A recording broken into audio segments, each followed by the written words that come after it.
अगर मैं आपसे कहूं कि एक शांत नॉर्दर्न देश जो मेपल सिरप और पोलाइट लोगों के लिए फेमस है, उसके पास एक सुनहरा सीक्रेट है जो पूरी दुनिया की वेल्थ को इन्फ्लुएंस करता है। सरप्राइजिंग लगता है ना? वेलकम है कनाडा की ग्लोबल गोल्ड सप्लाई चेन में छिपी हुई पावर की अनकही कहानी में। यह सिर्फ माइंस और मेटल के बारे में नहीं है, ये इन्फ्लुएंस, स्ट्रैटेजी और इस बारे में है कि दुनिया भर के देश चुपचाप क्यों देखते हैं कि कनाडा अपने गोल्ड के साथ क्या करता है। इससे पहले कि हम इस ग्लिटरिंग मिस्ट्री में और डाइव करें, make sure to like, comment, share और सब्सक्राइब। अब बैक टू इट। कनाडा आमतौर पर गोल्ड के लिए हेडलाइंस में नहीं आता, लेकिन उसे बिल्कुल आना चाहिए। बात यह है, कनाडा सिर्फ दुनिया के टॉप 5 गोल्ड प्रोड्यूसर्स में से एक नहीं है, ये एक माइनिंग सुपर पावर है।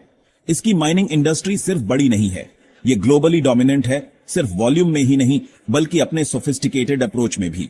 ऑन्टेरियो के विशाल मिनरल रिच एक्सपेंस से, पार्टिकुलरली हिस्टोरिक टिमिन्स और कर्कलैंड लेक कैंप्स से लेकर क्वेबेक की रगेड रिसोर्स लेडन जमीनों तक, ब्रिटिश कोलंबिया के माउंटेनस रिचेस से होते हुए और इवन नूनावुड और यूकॉन के चैलेंजिंग रिमोट टेरिटोरीज तक, कनेडियन ऑपरेशंस हर सिंगल ईयर जमीन की गहराइयों से टन्स ऑफ गोल्ड निकालते हैं। हम बात कर रहे हैं मैसिव वर्ल्ड क्लास माइंस की, जो इतने बड़े स्केल्स पर ऑपरेट करती हैं जिनकी कल्पना करना भी मुश्किल है, और इस प्रीशियस मेटल को एक्सट्रैक्ट करने के लिए कटिंग एज टेक्नोलॉजी का इस्तेमाल करती है। लेकिन गोल्ड खोदकर निकालना कहानी का सिर्फ एक हिस्सा है। असली इन्फ्लुएंस, असली कनेडियन मैजिक तब शुरू होता है जब वो गोल्ड सरफेस पर लाया जाता है। यहीं से बात रियली इंटरेस्टिंग हो जाती है। टोरंटो, लंदन या न्यूयॉर्क नहीं, undisputed global capital of mining finance मानी जाती है। जरा एक सेकंड इसके बारे में सोच। ये कनेडियन सिटी वो जगह है जहां डील्स होती हैं, कैपिटल रेज किया जाता है और प्लैनेट भर में गोल्ड ऑपरेशंस के स्ट्रेटेजिक डिसीजंस अक्सर यहीं लिए जाते हैं। Canadian banks, highly specialized investors का एक वास्ट नेटवर्क और एक्सपर्ट कंपनीज की एक डीप बेंच न सिर्फ कनाडा की बॉर्डर्स के अंदर बल्कि truly around the world gold operations के पीछे का फाइनेंशियल ब्रेन है।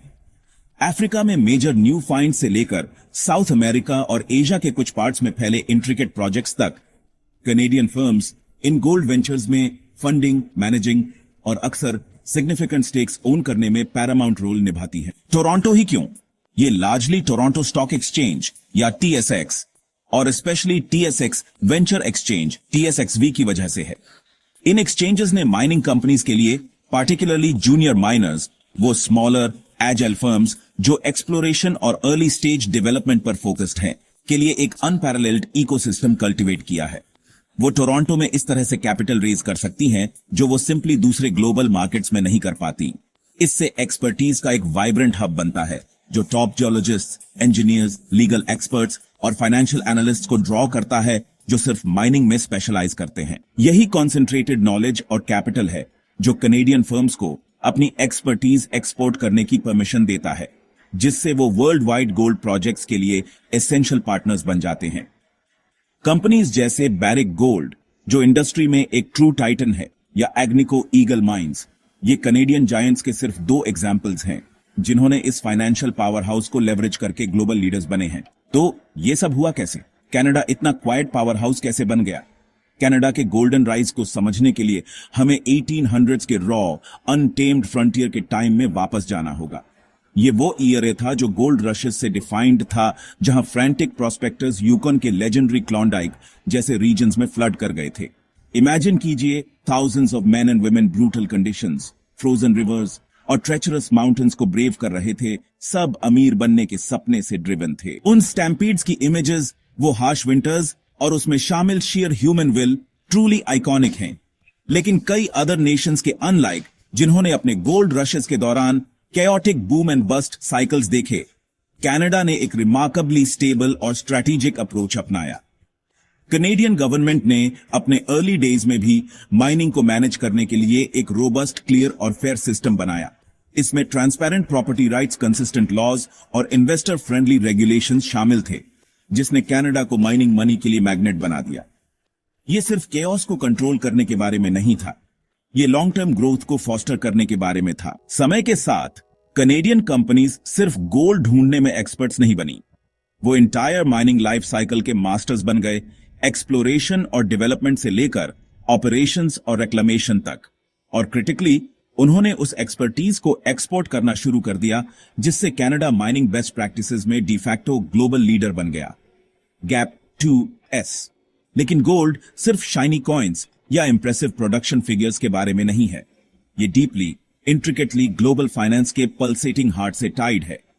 दुनिया भर के सेंट्रल बैंक्स वास्ट क्वांटिटीज में गोल्ड रिजर्व्स के तौर पर होल्ड करते हैं, इसे अपनी नेशनल इकोनॉमीज के लिए स्टेबिलिटी का बेडरॉक मानते हुए। इन्वेस्टर्स, हेज फंड से लेकर इंडिविजुअल सेवर्स तक इसे अनसर्टेनिटी के पीरियड्स में खरीदते हैं।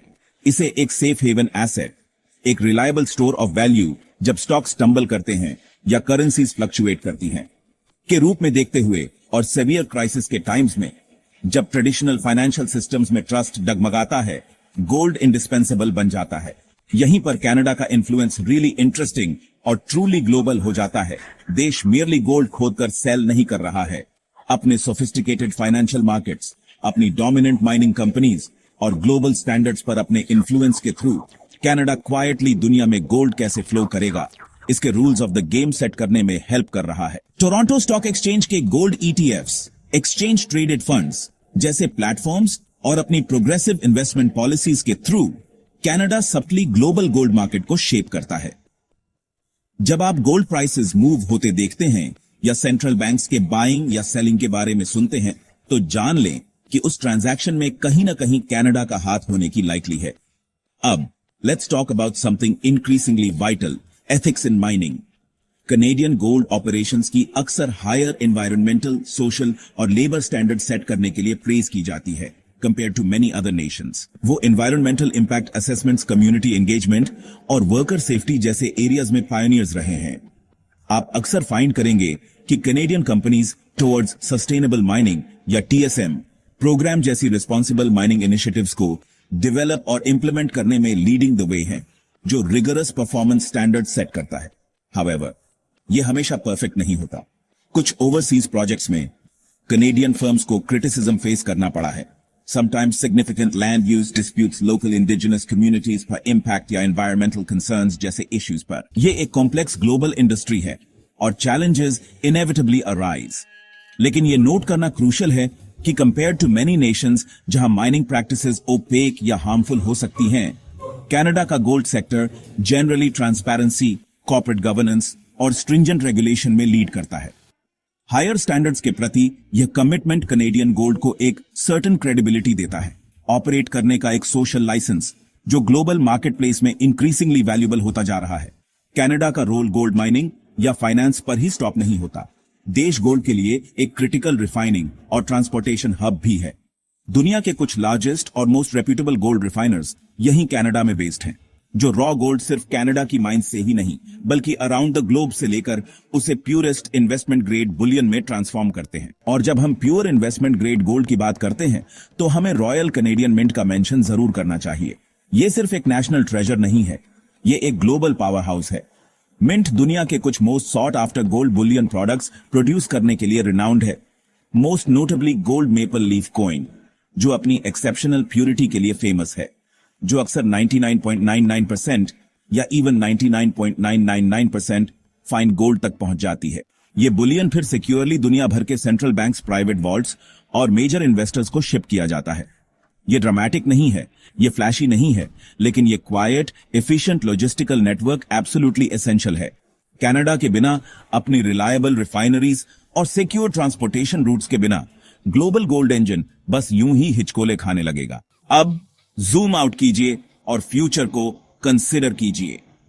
ग्लोबल अनसर्टेनिटीज के बीच गोल्ड प्राइसेस के कंसिस्टेंटली राइजिंग होने और नेशंस के अपने गोल्ड एसेट्स को सिक्योर करने की रेस में इंक्रीजिंगली शामिल होने के साथ कनाडा की पोजीशन और भी इंपॉर्टेंट और भी सेंट्रल हो जाती है।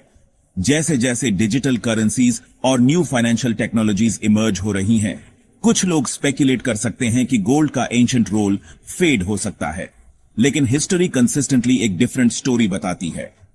हर बार जब हालात डांवाडोल होते हैं, हर बार जब ग्लोबल स्टेबिलिटी टेस्ट होती है, गोल्ड राइज करता है।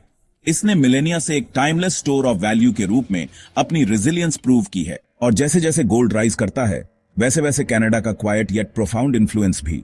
तो नेक्स्ट टाइम जब आप गोल्ड प्राइसेस के बारे में सुने या परहैप्स अपने हाथ में गोल्ड कॉइन होल्ड करें, तो ये रिमेंबर रखिएगा, कनाडा भले ही इसके बारे में ढिंढोरा न पीटता हो, लेकिन वो क्वाइटली उस ग्लिटरिंग स्टोरी को ज्यादातर लोगों की रियलाइज करने से कहीं ज्यादा कंट्रोल करता है। ये सिर्फ माइनिंग के बारे में नहीं है, ये स्ट्रेटेजिक फाइनेंशियल पावर के बारे में है, ये एक रिच हिस्ट्री के बारे में है, और ये एक क्वाइट काइंड ऑफ पावर है जो ट्रूली हमारी वर्ल्ड को उन वेज में शेप करती है जिनके बारे में आपने कभी इमेजिन भी नहीं किया होगा। अगर आपको ये स्टोरी हमारी तरह ही आई ओपनिंग लगी तो लाइक बटन हिट कर देना। नीचे कमेंट ड्रॉप करो कि आपको सबसे ज्यादा क्या सरप्राइज किया।